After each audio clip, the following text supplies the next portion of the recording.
Halo, halo, apa kabar? Assalamualaikum warahmatullahi wabarakatuh. Senang sekali bisa ketemu lagi. Ini kita ketemu di hari Rabu ya.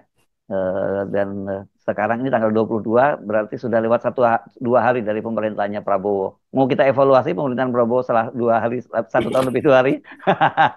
Tapi kita ngomongin yang lain ya Mbak Agi ya, supaya kita sedikit eh, jeda dulu lah dari Jokowi dan juga jeda dari Purbaya.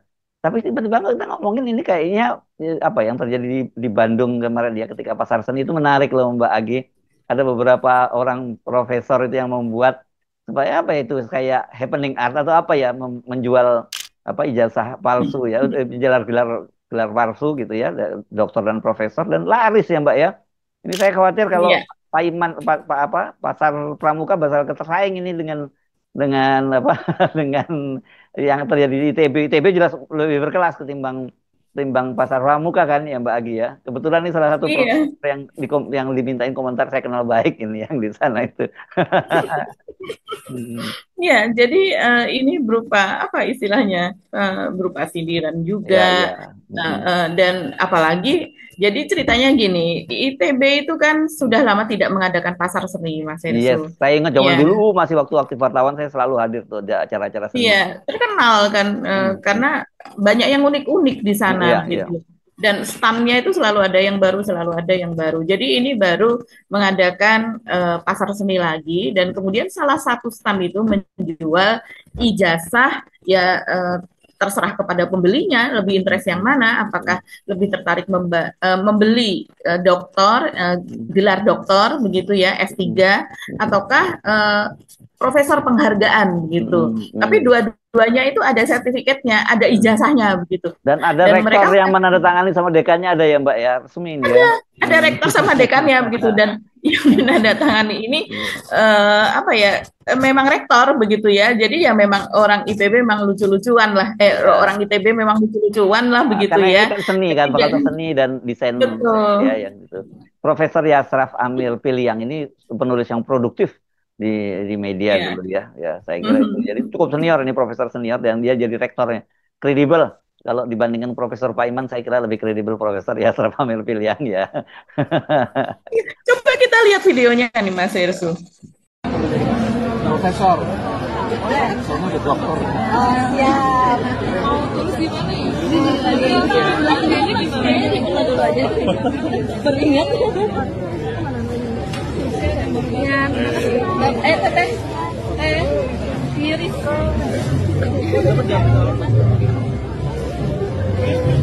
Ya, jadi sesudah mereka membeli pun diberikan kesempatan berfoto dan memang disediakan Hmm. toga. Hmm. Toganya layaknya kalau seandainya mereka mendapatkan ijazah itu begitu kan.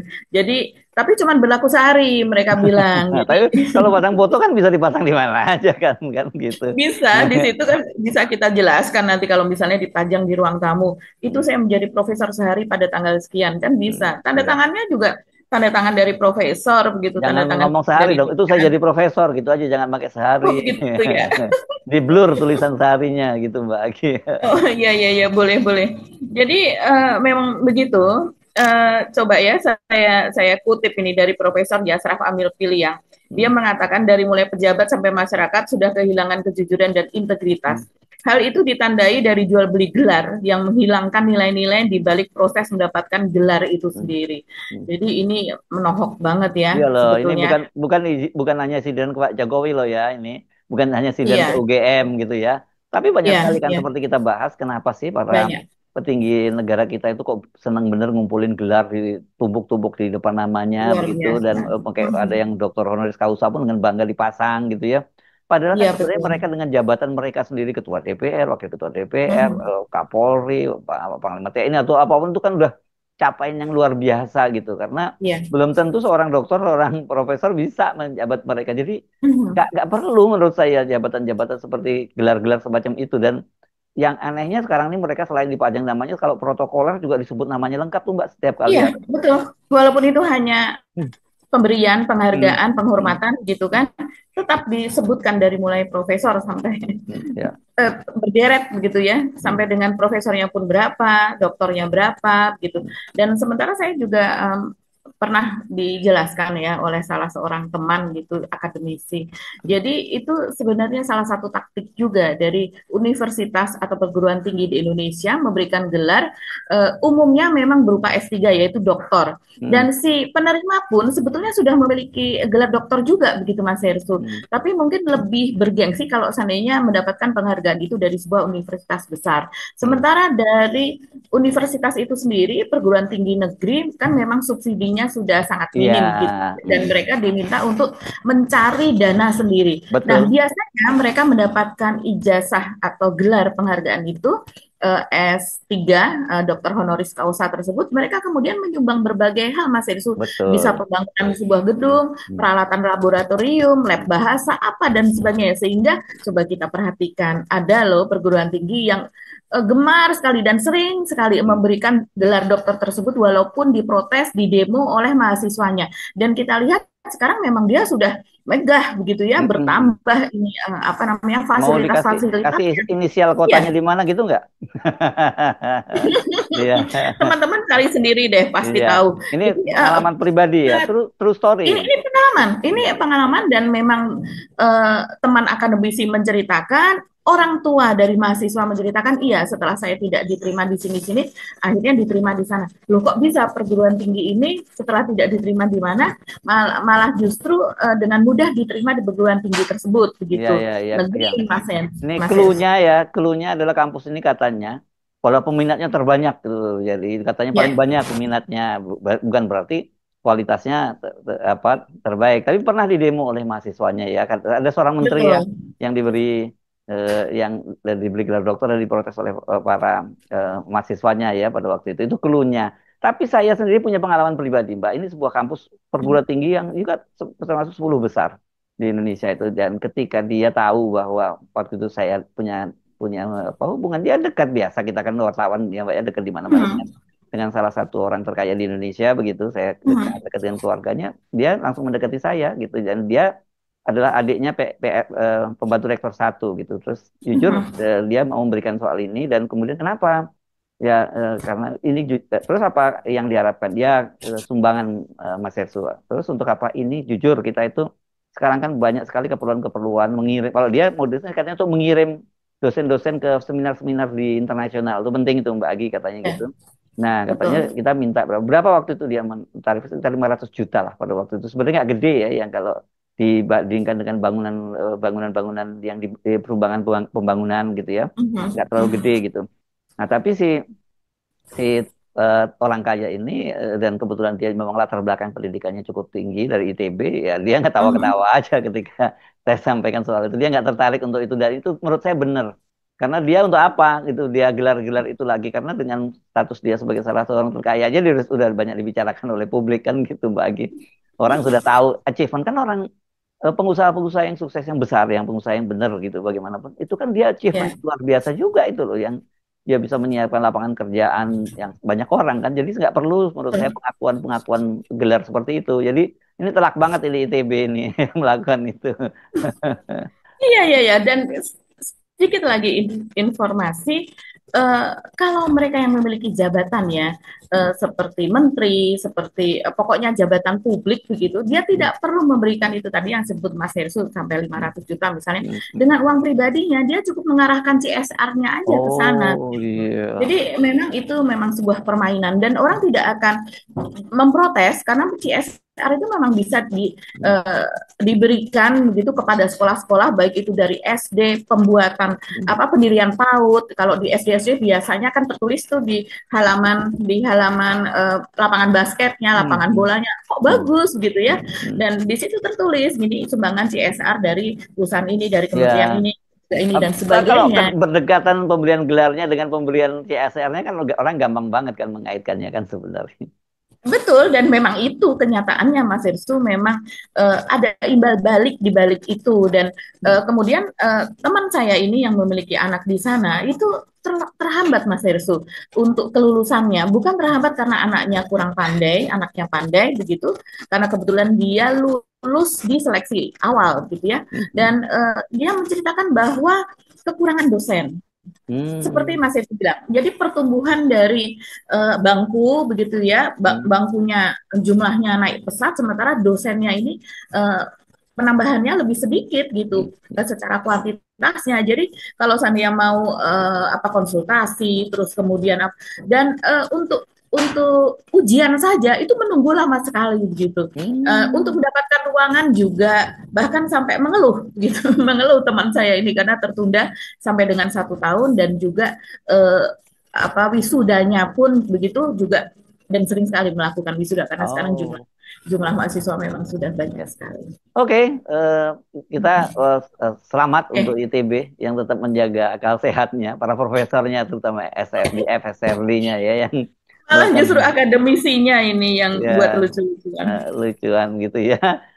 Dan sejauh ini kelihatannya ITB nggak terlalu banyak yang memberikan gelar-gelar seperti itu ya, gelar honoris causa gitu ya. Iya, iya, iya, iya betul. Yes. Ada sih yang nyumbang cukup besar di sana, tapi dia memang lulusan ITB dan kelihatannya nggak ada Iya. kontak salah satunya yang punya ya sama Ibu yang punya Wardah Mbak Mbak Agi kan Oh juga. iya, Ya. iya betul karena Ibu kan alumni. Nurhayati, ini Ibu Iya, Nurhayati Cibakar ya alumni itu dari juga kata farmasi itu. ITB kalau tidak salah. Oh Yes. ya, satu lagi Mas Epsi yang sekarang juga cukup ramai begitu ya. Itu perguruan tinggi di Polandia ya. Hmm. Saya agak lupa namanya. Hmm. Eh, Humanum atau apa namanya begitu yang saat ini itu digerebek lah begitu oleh KPK-nya sana karena jual beli ijazah dan sangat disayangkan salah seorang hakim MK kita ternyata mendapatkan S3-nya begitu dari sana di bidang Waduh. ilmu hukum. Ya, Hmm. dan ini sekarang lagi rame tapi memang karena banyak kasus ya Hmm. di negeri ini begitu Hmm. soal WU, soal apa ekonomi, soal transfer ke daerah, apalah segala macam itu memang tidak terlalu diperhatikan, Hmm. tidak terlalu diberitakan juga dan kalaupun diberitakan juga tidak terlalu booming. Tapi ya artinya itu jangan terlalu silau dengan mereka yang lulusan luar negeri. Karena di luar negeri pun banyak sekali Tergantung universitas kampusnya sih Mbak abal-abal ya, kampusnya tergantung sih. kampusnya. Kalau tiba-tiba dia lulusan dari University of Riverside di Amerika. Ini Universitas Girly kalau di Jogja jadinya gitu ya Mbak, pinggirnya kali. Betul betul. Ya, ya itu seperti lulusan dari PSI yang kemudian ternyata Hmm. dia jasa SMA-nya tidak diterima oleh Hmm. KPUD Malang atau Surabaya, KPUD Surabaya, Surabaya. Surabaya ya, Hmm. Surabaya dan dia lulusan dari luar negeri juga, tapi Hmm. ternyata di sana rupanya ada universitas perumahan begitu ya. Hmm. Jadi Hmm. universitasnya kecil dan melayani kebutuhan dari perumahan setempat saja begitu. Jadi kalau kita lihat pun juga ya memang universitasnya ya kita belum pernah dengar, tapi ya kenyataannya memang begitu begitu. Mungkin kalau di Amerika lulusan situ dia bekerja di situ, jadi semacam community begitulah. Bahkan ada hubungannya dengan gereja tertentu, mereka memiliki university juga mendirikan Hmm. universitas. Oke, oke, kita pindah ke topik yang berikutnya. Kita ngomongin apa, Mbak? Selain ijazah, ini pokoknya hati-hati ya, Universitas Rektor Universitas Pasar Pramuka udah mulai dapat saingan baru dari ITB. Jangan main-main loh kalau saingannya ITB ya. Iya, yang tanda tangan profesor beneran soalnya. Iya, oke, ya, ya, Oke, kita ya. mungkin masuk ke dalam kisruh ya Mas Ersu yang sekarang menjadi apa namanya viral begitu, Hmm. yaitu kisruh soal kebijakan pemotongan dana transfer ke Ah, daerah gitu hmm, ya. hmm, Ya, ini kan sebetulnya dana bagi hasil sebetulnya ya. Jadi memang ada apa pendapatan daerah yang kemudian dikirim ke pusat, kemudian ada ditransfer kembali sekian dan sebagainya begitu. Nah, ini kebijakan dari rezim Prabowo ini kan memang TKD itu dipotong pada tahun 2025 sudah kan begitu dan hmm, sempat rame begitu. hmm. Nah, tahun 2026 ini kan dipotongnya lebih dalam lagi, lebih banyak lagi. Lebih Itulah besar yang lagi. kemudian lebih besar lagi. Itulah yang kemudian diprotes oleh para gubernur. Nah, protes oleh gubernur kalau tidak salah sepekan yang lalu ya ada 18 gubernur yang saya paling ingat ya tentu saja Bobi dan juga Muzakir Manaf Hmm, gitu hmm. karena ketika itu kan keduanya memang sedang ada masalah di sana gitu ya. Ada Maluku Uh, Utara, Silvi apa sama yang Silvi Coanda atau siapa yang dari Maluku iya Utara iya iya itu. Sulawesi Maluku di Utara, Maluku Utara. di Maluku Utara ya. Hmm, hmm, Nah, 18 gubernur ini kan artinya hampir separuh begitu ya dari jumlah provinsi. Jadi ya, dan ini provinsi-provinsi besar gitu Mas Hersu. Jadi ketika itu mereka akan menemui Purbaya dan Menteri Keuangan baru begitu ya, dan mendesak supaya itu dikembalikan, jangan dipotong TKD tersebut. Terutama kalau Muzakir Manaf sih banyak diminta keterangan oleh media dan dia mengatakan dia khawatir bahwa dia tidak bisa menggaji ASN. Jadi belanja ASN itu tidak terpenuhi begitu. Oh Sementara iya, kalau dari pusat bahkan bahkan Gubernur Sumatera Barat kan Pak Mahyeldi minta agar kalau gitu gaji pegawai ASN-nya di sana di cover oleh pemerintah pusat. Mereka mintanya begitu. ya dialihkan, betul.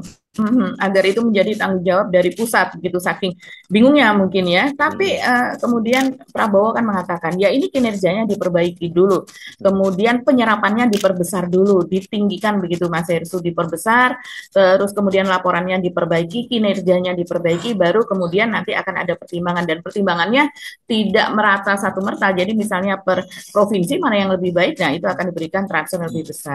Nah, tapi yang sekarang ini tangan kanannya Prabowo kan Menteri Keuangan ya, Purbaya begitu. Hmm. Dan kemarin pada 2 hari yang lalu ya berarti, atau kemarin ya tepatnya ya, pada saat dalam hari yang sama Purbaya ini kan bertemu dengan Mendagri begitu, apa Oh, namanya, 2 hari yang membahas lalu soal kelihatannya ya. 2 hari dua yang hari lalu. yang lalu berarti ya, ya membahas soal inflasi di Ya. daerah kan itu Hmm. pertemuan rutin saja. Hmm. Dan sesudah pada hari yang sama terus kemudian eh, ada ekspos soal 13 triliun uang yang berhasil diselamatkan dari kasus CPO itu di Kejaksaan pada hari yang sama itu, terus kemudian ada peringatan tanggal 20 ya, berarti 2 hari yang lalu ada peringatan 1 tahun Prabowo Gibran pemerintahan. Nah, pada hari yang sama itu tiga-tiganya itu rupanya menjadi berita yang sampai sekarang ini masih terus dibahas Mas Hersu. Dana transfer ke daerah ini seperti saya rasa mungkin sampai entah berapa pekan atau bulan yang akan datang begitu ya, Ah, ya. tergantung kesusahan Pemda, masih akan terus dibahas. Nah, pada pertemuan dengan Menteri Dalam Negeri Tito Karnavian pada diskusi tersebut kemudian terungkap bahwa ada 200, kadang disebutkan 233, kadang disebutkan 234 begitu ya. Coba kita ambil 234 karena ini yang disebutkan oleh Purbaya, yaitu bahwa dana tersebut mengendap di bank-bank di daerah begitu Mas Hersu. Cerita Dan lama kan itu sebenarnya ya. sebetulnya kalau kita sebagai wartawan kita tahu itu adalah cerita lama. Hmm. Jadi kalau sepengetahuan saya ya ini memang cara-cara untuk mendapatkan uang masuk ke dalam kelompok pribadi atau saku pribadi begitu. Ya. Jadi misalnya makanya pembayaran kepada kontraktor, pembayaran kepada mereka yang bekerja atau proyeknya bekerja sama dengan Pemda itu di belakang. Kalau proyeknya sudah selesai kemudian dilunasi. Kenapa? Karena mereka menginginkan banknya masuk ke entah ke kas daerah, entah ke kantong pribadi. Kalau yang ke kantong pribadi, ini caranya adalah dengan mereka meminta tambahan bunga biasanya ya. Kalau Hmm. itu disimpan di banknya, di bank daerahnya begitu. Tapi seringkali kan untuk menyamarkan itu mereka tidak menyimpan di situ, mereka menyimpan di bank di Jakarta, mereka Iya. menyimpan bank di provinsi lain begitu. Jadi misalnya di situ bunga depositonya antara 3 sampai 5%, dia minta misalnya bunga depositonya 7 sampai 8%. Kelebihan 3%, 4% itu lumayan banget, 2% aja udah lumayan. Kalau itu triliun, Hmm. itu bunga yang itu tidak disebutkan secara resmi, itu adalah under table di bawah tangan gitu. Hmm. Nah, itu yang masuk. Sementara yang masuk ke kas Pemda kan bunganya tetap harus ada kalau disimpan di bank. Dan bunga resmi yang hanya 3%, 4% dari deposito berjangka tersebut yang kemudian masuk ke kas begitu. Jadi cuannya itu letaknya di situ, itu permainan betul. Nah, inilah yang kemudian dibahas kemarin pada rapat antara Purbaya dengan Kementerian Dalam Negeri. Hmm. Bagaimana ada 234 triliun, itu besar sekali karena dana transfer ke daerah cuma berapa? Dari sebelumnya 950 triliun kalau tidak salah dipotong menjadi 600-an gitu, 600 sekian triliun begitu. Dan tiap Pemda itu kan sebetulnya sedikit Mas Hersu. Sesudah pemotongan itu tinggal berapa triliun. Bahkan kalau itu di bawah 1 triliun kalau itu berupa kabupaten atau kota begitu ya. Jadi inilah yang kemudian disebutkan dana masih mengendap, Hmm. kenapa minta untuk ditransfer lagi? Bahkan kalau berdasarkan pernyataan dari Menteri Keuangan menyatakan bahwa dari keseluruhan dana itu baru sekitar 51% yang terserap. Padahal ini perhitungannya itu pada akhir bulan sekitar bulan September lah, gitu. Nah ini kemudian yang membuat rame gubernur dari sebelumnya sudah mendatangi Purbaya, sekarang kemudian dituduh begitu ya bahwa masih ada uang sekitar 234 triliun itu yang mengendap. Nah ini yang membuat sekarang ini terutama mungkin karena KDM itu namanya sudah dikenal secara publik begitu, jadi kemudian protes dari KDM ini yang kemudian ramai sekarang sehingga Gubernur Jawa Barat ya, Deddy Mulyadi ya. Jawa Barat, iya Kang Deddy Mulyadi itu ya, itu yang ramai Mas Hersul. Kalau Pramono Anung yang mengendap paling gede malah dia ngaku aja langsung bener ya katanya gitu ya. Dia ketawa-ketawa aja karena dia ngaku emang benar. Dia nomor satu yang paling besar begitu. Dan ketika ditemui oleh Purbaya ya sudah begitu akan selama 3 bulan terakhir ini akan memperbesar, mengintensifkan penyerapan dan kemudian katanya akan membangun gedung Bank Jakarta gitu di SCBD dan tentu itu biayanya besar ya. Dan Purbaya dia mengatakan bahwa merasa gembira begitu tidak perlu pakai uang pusat, langsung memakai uangnya sendiri dan sebagainya. Pak Menteri, saya mau kasih ini dulu.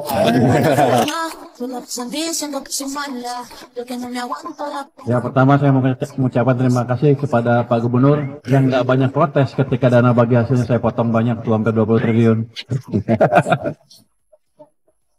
Kami akan menyesuaikan terutama untuk pengaturan DBH karena kami tahu pasti langkah yang diambil oleh pemerintah pusat sudah dipikirkan secara matang dan kami memohon persetujuan Kementerian Keuangan untuk bisa disetujui dan kami akan segera bangun gedung Bank Jakarta di SCBD.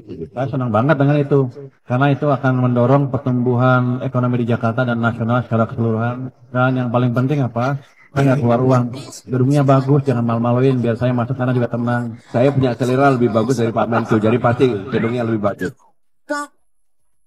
Nah, tapi kalau gubernur yang lain seperti misalnya itu tadi, misalnya Deddy Mulyadi, ya, dia langsung menantang Purbaya, begitu. Walaupun Purbaya sudah mengatakan kebijakan ini kebijakan atasan saya, begitu. Artinya atasan saya ya Pak Prabowo dan Pak Prabowo dalam pidatonya sudah mengatakan itu. Perbaiki dulu kinerja kalian, baru kemudian saya akan transfer. Ayo tuh, kader Gerindra loh yang protes itu. Iya, betul. Jadi ini memang unik ya. Banyak yang menyoroti pengamat juga. Ini antara kader Gerindra dengan Purbaya yang sekarang sedang jadi tangan kanan Prabowo lah begitu ya. Diharapkan memperbaiki ekonomi. Nah, menariknya adalah ini saling lempar tuduhan gitu, saling mempertanyakan tapi dengan cara yang cukup keras gitu ya. Jawaban dari Purbaya pun juga menarik Mas Hersu yang dia mengatakan ya kemungkinan Pak Deddy itu dikibulin sama anak buahnya gitu. Pak Deddy kan nyarinya masih di Bank Jawa Barat kan. Maksudnya nggak sampai ke bank-bank yang lain, dia nggak tahu. Padahal dan itu info bukan dari saya, info itu dari Bank Indonesia yang selalu mengeluarkan publish, tapi publishnya tentu saja secara intern. Kata dia secara rutin memberikan informasi dari Bank Indonesia. Jadi data bukan di saya, itu data dari Bank Indonesia.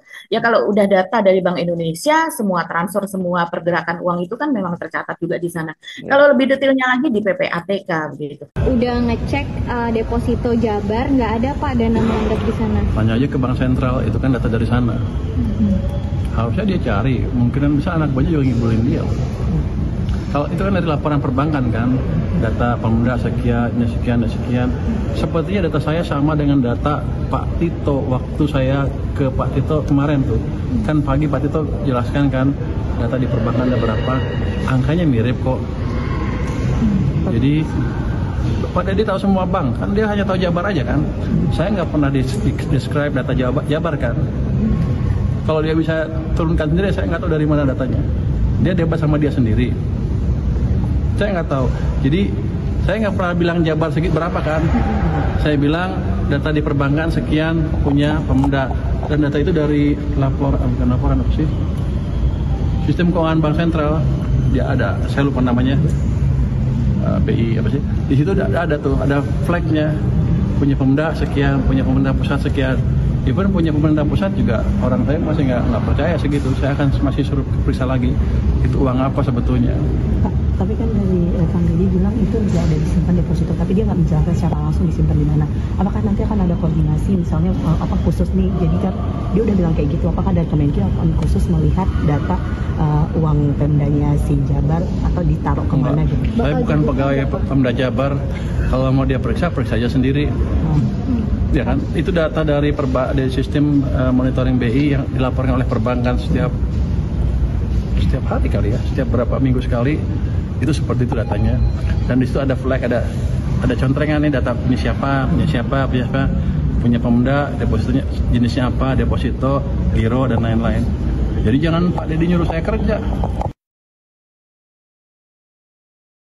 Kenapa? Sebetulnya ini terjadi dari tahun ke tahun gitu ya Mas Ersu. Cuman sekarang itu memang sepertinya lebih besar dana yang itu, entah kenapa. Ya, yang menarik ketika kan Purbaya disuruh membuktikan, dan kata Purbaya, saya bukan pegawai Pemprov Jabar. Tapi Iya, menarik. jadi buktikan sendiri saja, kerja sendiri saja untuk mencari tahu, karena mungkin maksudnya bukan tugas saya untuk membuktikan secara detail, menjawab secara detail gitu, karena memang itu detailnya ada di Bank Indonesia dan saya bukan pegawai dari Pemprov Jabar begitu. Iya. Memang ini kan praktek lama ya. Iya, ada netizen juga yang menuduh seperti ini. Ini kayaknya Kang Deddy belakangan ini sudah kalah, surut begitu ya, sudah melorot begitu ya, kalah bersaing dengan Purbaya gitu ya maksudnya ya. Kalah bersaing ya, dan banyak sekali yang ngomong seperti ini cara-cara untuk naik lagi atau pansos seperti itu begitu. Dan uniknya sekarang di media sosial memang, aduh Bapak Aing, kalau dia menyebut Bapak Aing itu artinya memang dia pendukung dari KDM, tapi kenapa sekarang keras begitu ya, saling menjawab kisruh begitu dengan Purbaya yang sekarang juga menjadi idola saya. Itu banyak yang seperti itu. Dan kebetulan mereka sama-sama Sunda tuh, orang Sunda banyak bangga banget tuh sekarang dengan Purbaya itu. Iya betul. Memang sedang jadi idola selain media darling juga idola emak-emak Mas Ersu. Jadi mungkin karena hubungan orang kan mengulik hubungan Purbaya dengan istrinya itu seperti apa begitu, dan kemudian juga yang sejauh ini dikenalkan kan dia memang setelah menjabat menjadi Menteri Keuangan datang ke primer film gitu ya, gala primer seperti itu, mengajak istri dan sebagainya. Sebenarnya biasa ya yang namanya pejabat mendapatkan undangan untuk mengikuti pemutaran perdana seperti itu. Tapi kemudian bagaimana dia memperlakukan istrinya, mungkin itu yang membuat emak-emak itu jadi mengidolakan begitu ya. Bagaimana mungkin turun dari mobil, nunggu dibukakan pintu dan memperkenalkan ini istri saya begitu ya. Ya tapi sebenarnya kalau Purbaya bangga dengan istrinya, saya lihat memang sudah lama sih. Cuman karena dia memang sebelumnya kan tidak populer, orang tidak memperhatikan. Iya.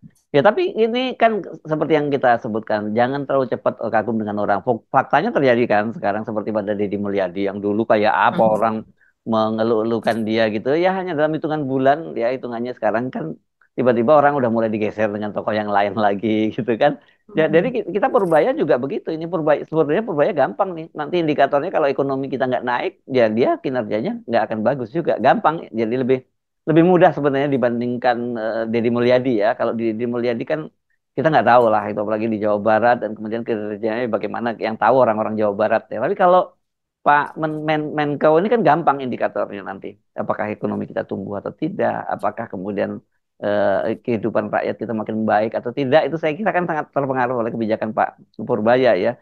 Jadi kita ingin mengingatkan sekali lagi, Mbok ya jangan gampang gumunan gitu pada orang gitu. Itu yang kita kan diingatkan dulu ya. Biasa aja kali memang. Tapi gini problem kita. Problem kita ini terlalu banyak pejabat yang sudah tidak bekerja sesuai dengan tugasnya, tugas pokok dan fungsinya begitu. Jadi ketika ada seseorang yang bekerja memang itu sesuai dengan bidangnya, itu kemudian dijadikan kita terkagum-kagum. Seorang pejabat itu memang harusnya itu semua gitu, seperti itu kerjanya. Sekarang justru yang paling bingung kan, kita banyak sekali yang menteri-menteri kita nggak tahu kerjanya seperti apa, tiba-tiba bikin surveinya dia kepuasan publik tertinggi gitu kan. Itu memang rusak betul udah negara ini.